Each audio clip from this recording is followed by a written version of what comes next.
Hello, welcome to Tea with the Druid, number 356, just coming up towards Beltane in the Northern Hemisphere. Lovely to see everyone arriving from sunny Warwickshire, Belgium, sunny London, Stirlingshire in Scotland, all sorts of, I've seen New Zealand, further back, Texas, Norway, California, Aberdeenshire, Ontario in Canada, Birmingham, New Brunswick, New Hampshire. Great, fantastic, lovely to see everybody arriving. Oxfordshire, the French Alps, Prague, yeah, Arkansas, Maui, hooray, fantastic. Okay, and the Netherlands and Northern Germany. And so welcome, lovely to be with you. So let's just take a moment just to tune in, just to having arrived. It can be so helpful, I think, to really allow this sense of arrival. I guess we're all trying to be more present in our lives, this concept of presence. And it's only when we've arrived that I think we can feel fully present. While we're sort of rushing forwards, a part of us is focused on moving forwards and looking ahead. When you arrive, you stop, and here we all are. How are you feeling? Come out and just type in how you're feeling. It'd be lovely to hear how you're feeling. And always understanding that your feelings may vary from moment to moment. Nobody's going to hold you to having that feeling forever. But there's some magic sometimes that happens when we talk about how we're feeling. And sometimes it lets the feelings deepen. Sometimes it frees them up. I mean, that's rather interesting, just that process, the way sometimes. Excited, anxiety, lots and lots of anxiety.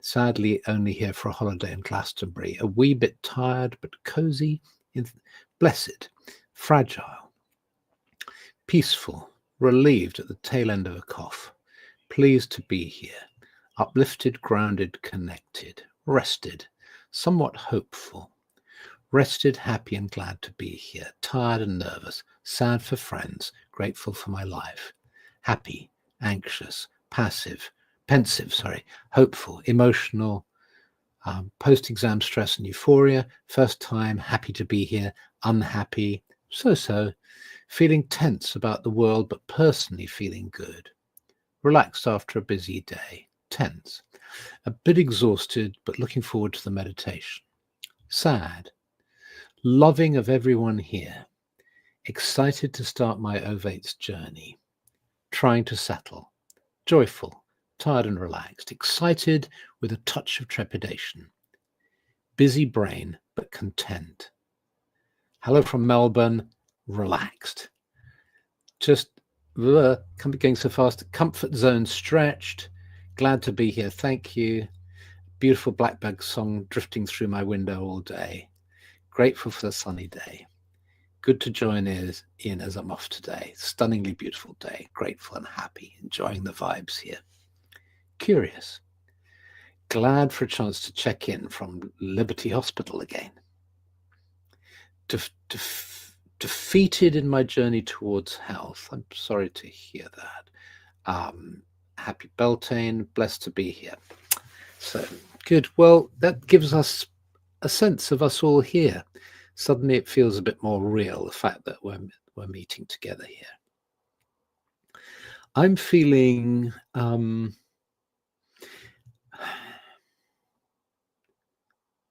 bit tired, a bit flat, having felt very energized by the day. I mean, what a lovely day it's been. The smells and the perfumes in the garden are just fantastic. Wisteria, bluebells. We have bluebells in the garden.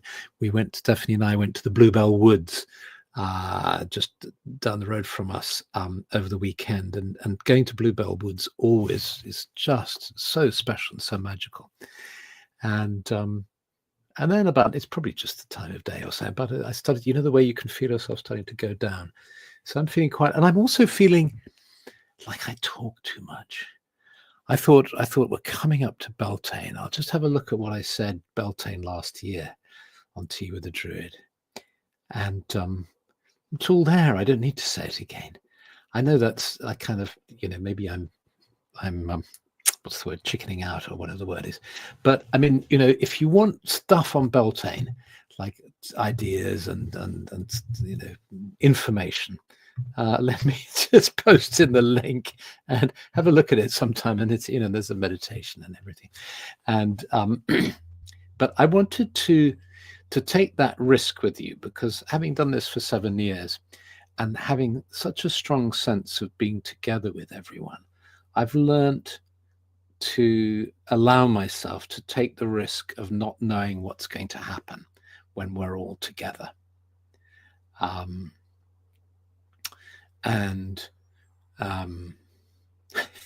Somebody's saying, enjoying music videos, God Save the Queen, Motorhead rendition.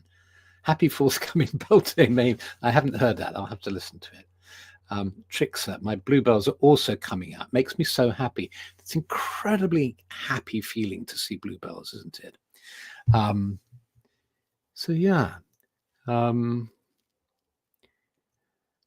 I think if we can feel comfortable in being together and not necessarily feeling like there's a lot to say, life is so beautiful out in nature now, certainly in this part of the world, that Susie's in Ibiza saying she took a wild walk in Ibiza today with incredible flowers popping. Yes. Sometimes that's enough. I sort of feel as if that's enough, and I'm not sure that, and it's, I don't want to add to it really, but we're here. And somehow fate has put me in charge of this enormous microphone, and so I have to say something. But nice comments coming in. James saying life isn't scripted, so don't feel pressured to be. Yeah, thank you. We have skunk cabbage in New England, says Salinas. I bet that smells horrible. Sounds terrible. Yeah. I was wondering, Channel Raven is saying, oh, I miss bluebells so much, but here in Germany, we have wild garlic woods instead, white instead of blue.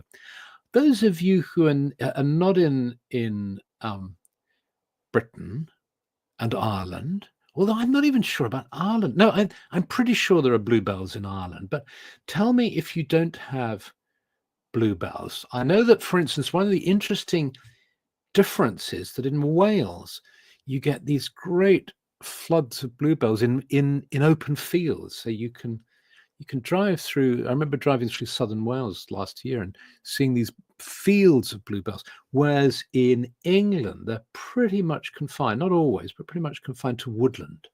We have bluebells in Texas, bluebonnets in Texas. There are bluebells in Ireland, says Sean Russell. Thank you. No bluebells in New Mexico. No, probably too hot for it there. Wild violets in Pennsylvania. Yeah. Virginia bluebells blooming, David Jones. Yeah. So they're, and of course, and then there's the question of, are they imported and where do they come from? And in Wisconsin, small bluebella.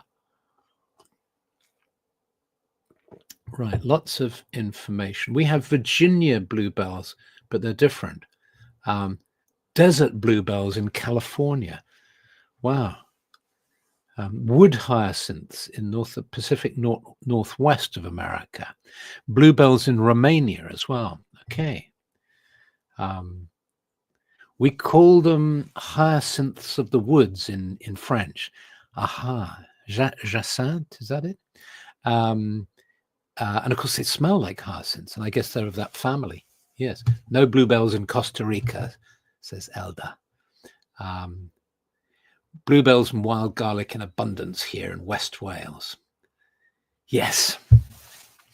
So let me share. I feel moved to. We'll do a Beltane meditation in a minute, but let me just share with you a little bit of what can we say? An idea, a teaching, if you like, that was shared by a member of the order when we often meet after these teas. These teas are open to everybody; it's open to the public, and then what we do is we go into a Zoom for the people who are members of the order on the hearth, which is the sort of social environment of the Order of Bards, Ovates and Druids. And so we have a kind of informal conversation and just chat and see what people have to say. And some really interesting things come out. And what I asked Joanne, who shared this, if I could share this with you, and she said yes. She had been through some very, very difficult bereavement, and she had come up with this idea that when a great cataclysm happens in your life, one of the ways of coping or navigating through a very difficult period is to engage a concept beloved of Druids, which is working with the number 3, the 3. She says, I believe it can be dealt with by the rule of 3. So when in her case, she was talking about bereavement, but we could apply this to other kinds of shock. When some great shock occurs in your life, she suggests 3 days of doing nothing. Everything needs to stop for 72 hours. The mind needs to break apart and then rebuild itself, and the parasympathetic and sympathetic nervous systems must adjust. Makes a lot of sense. 3 days, no pressure to do anything. Then for the next 3 weeks, do what's necessary.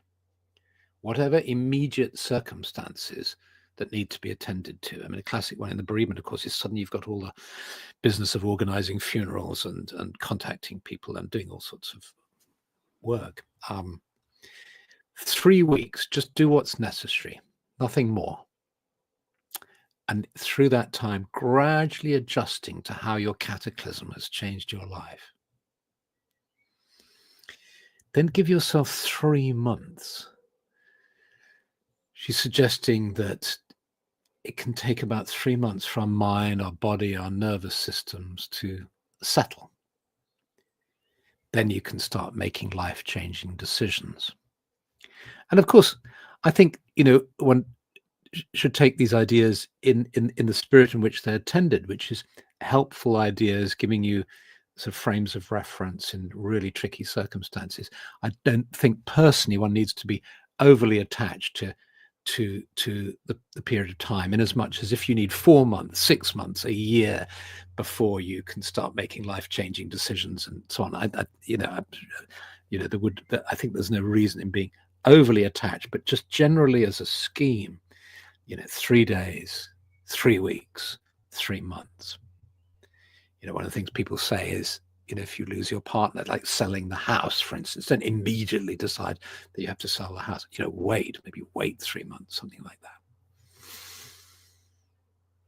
And then, okay, so that to me really resonates and makes a lot of sense. And then she says, for smaller issues, try this pattern. 3 minutes to sit with yourself before reacting. You get some kind of issue that causes you to feel upset. Jane Roon saying start with 3 breaths. Jane, 3. I'm going to catch that one before it goes up my screen. Jane, I start the same with 3 breaths, 3 minutes, 3 hours, 3 days, weeks, months, and then years. and it works wonderfly to have a time window, and obviously with working with what works. Yes, that's lovely, going from minutes through hours and days. And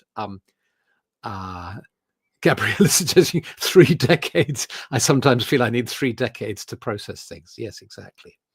So this rule of 3, yeah, I think there's a lot in this.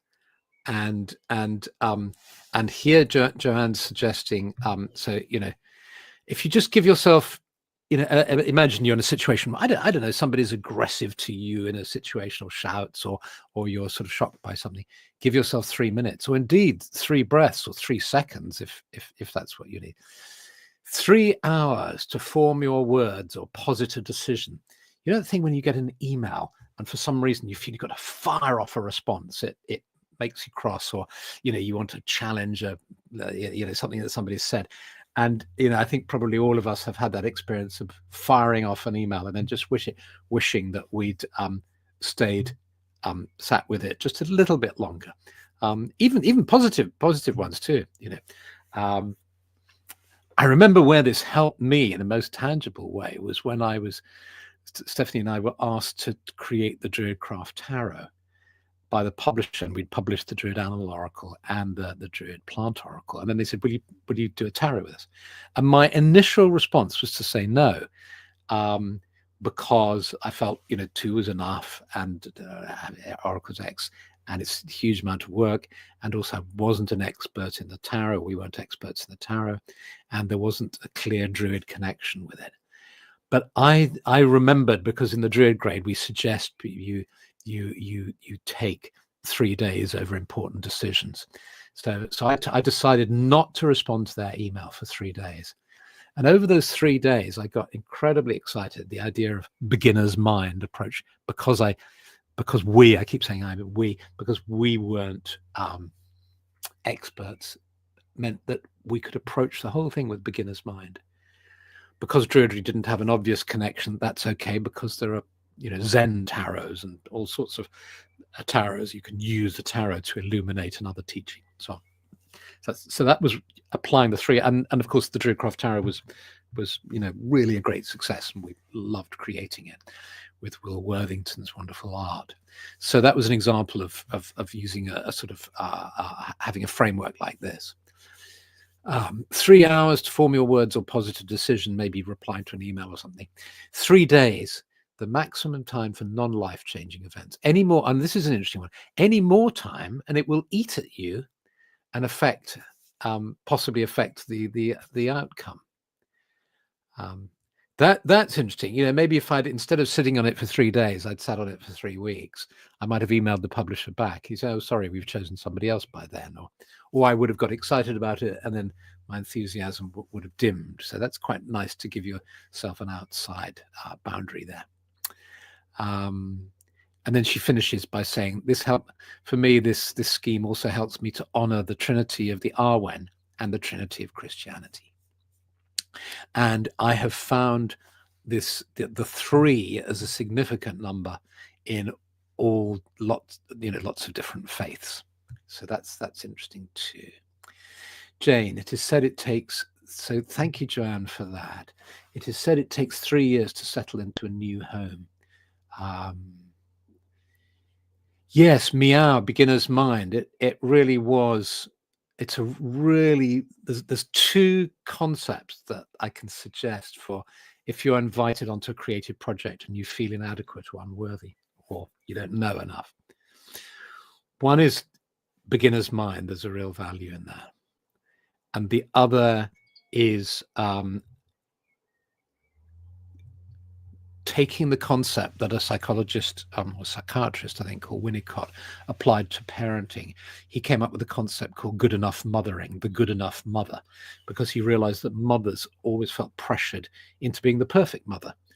It's quite understandable, but there's something about accepting, you know, none of us can be perfect, but we can be good enough. So writing the good enough book, working, you know, it's good enough. It's not, you know, Shakespeare, but it's good enough. Very helpful. So Well, lots of interesting ideas. So thank you, Joanne, and thank you for everybody who's contributed here. Let's drop into a meditation now. On this spring evening in the Northern Hemisphere, autumn in the Southern, let's just slowly allow ourselves to let go of our awareness of being in front of our screens, keeping our sense of connection that we've built as we've chatted together over the last 20 minutes, keeping this sense of being together, and of us all coming together in a sacred grove, in a clearing in the woods. We just have magically transferred, and here we all are, sitting on the ground. Some of us are sitting on logs or stones, but we're all here. Birds are singing in the trees. It's a balmy evening. The sun is just setting, and there's a smell of bluebells. We look around and we see there's carpets of bluebells in the forest around us, not in the clearing, so we're not squashing them, we're not sitting on them, not in the clearing, but as we look out from the clearing behind our friends and companions who are sitting in the circle, as we look through the trees, we see that these lovely carpets of bluebells. The gentle breeze drives this hyacinth-like smell into our nostrils, and we breathe in deeply. And we tune into the earth beneath us. And we thank the earth for taking our weight. We feel we can just be ourselves on this earth, just letting us be here, just breathing in and breathing out.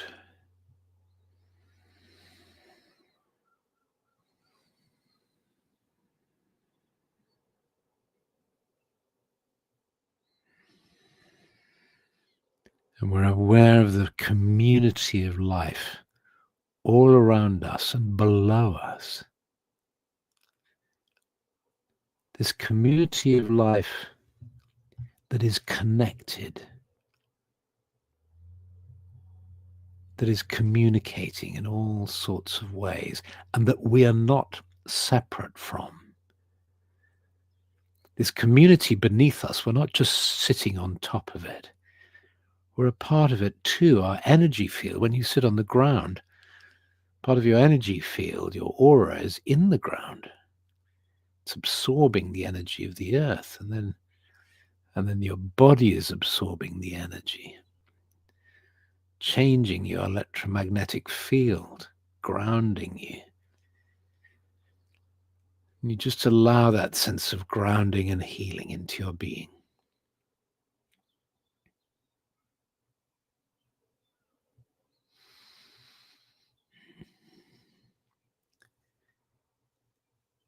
May I be calmed and strengthened by the good earth beneath me. May the energy of the earth flow up through my being, bringing with it its strong healing energy.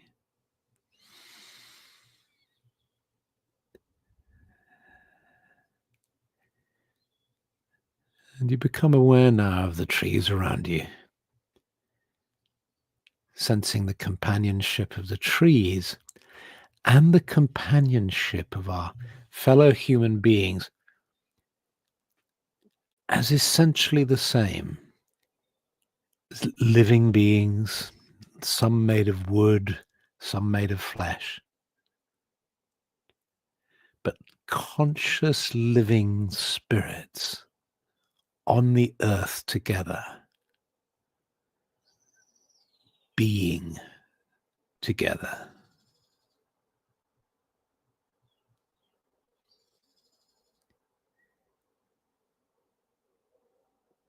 Dear trees, dear companions in the circle, may we find peace, harmony, strength, and healing amongst us, and joy. And your attention moves to the branches above and to the sky. And you breathe in the energy of the sky now. And as you breathe it in, you smell too the bluebells, that hyacinth-like smell of bluebells flowing into your being.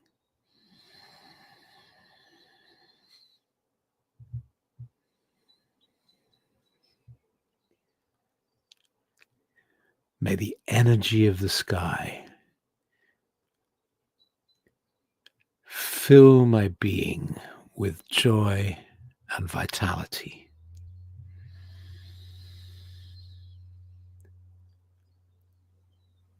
And you feel the energy of the sky meeting the energy of the earth within the center of your being.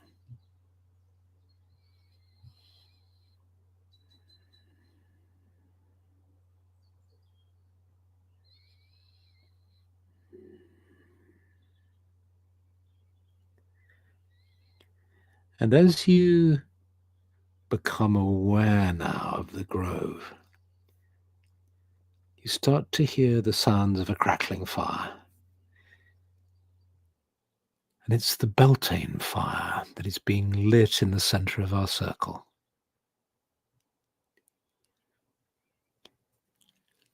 And you sense the life in this fire, this solar energy that's being released as the fire burns. May this fire cleanse me, energize me. And you sense yourself just putting your palms out towards the fire so you can feel its warmth. And you feel the fire sprites, the fire energy. Some say that fire too is a living being, that salamanders live in fire and are fire elementals. Dear salamanders, dear fire spirits, please may I be energized by this Beltane fire to bring me health and healing, strength and vitality.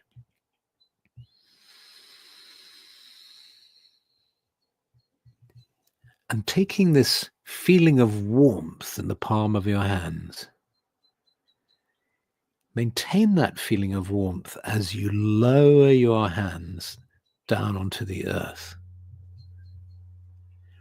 May the fire of spring of Beltane warm this earth.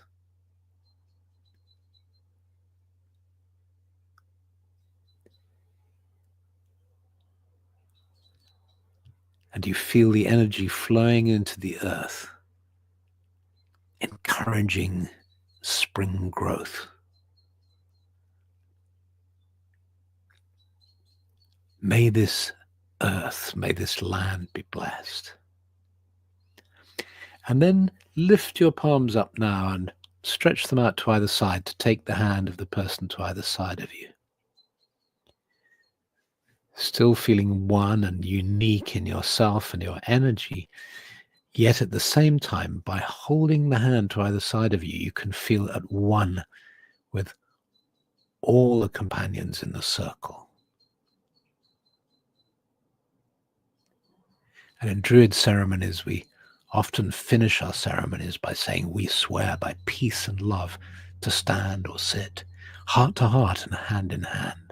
Mark, O Spirit, and hear us now, confirming this, our sacred vow. Sensing the solidarity, the community,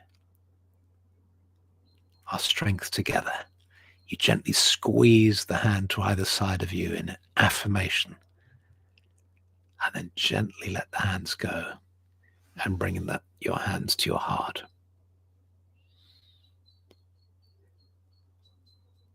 May the fire of spring glow in my heart. May the warmth and the light of Beltane, of the fire, warm my soul. And if I'm in the southern hemisphere, may that fire still warm my soul, still through the year, always.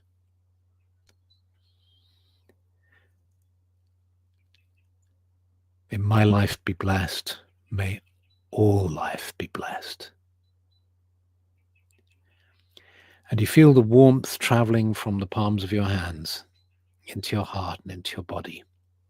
And as you do this, your awareness of the body grows stronger, retaining this feeling of warmth, as your awareness of being seated in the sacred grove begins to fade.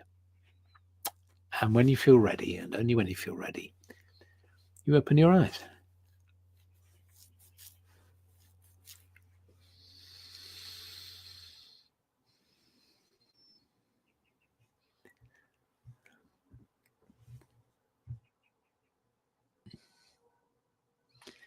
Lovely. Well, thank you so much. Thank you, David, for your comments. And Jane, many blessings. Much love to you. Have a lovely Beltane season in the Northern Hemisphere, Samhain season in the Southern Hemisphere. And if you're able to come into the hearth, then please do. Okay. See you soon. Much love and see you next week. Okay. Bye. Bye.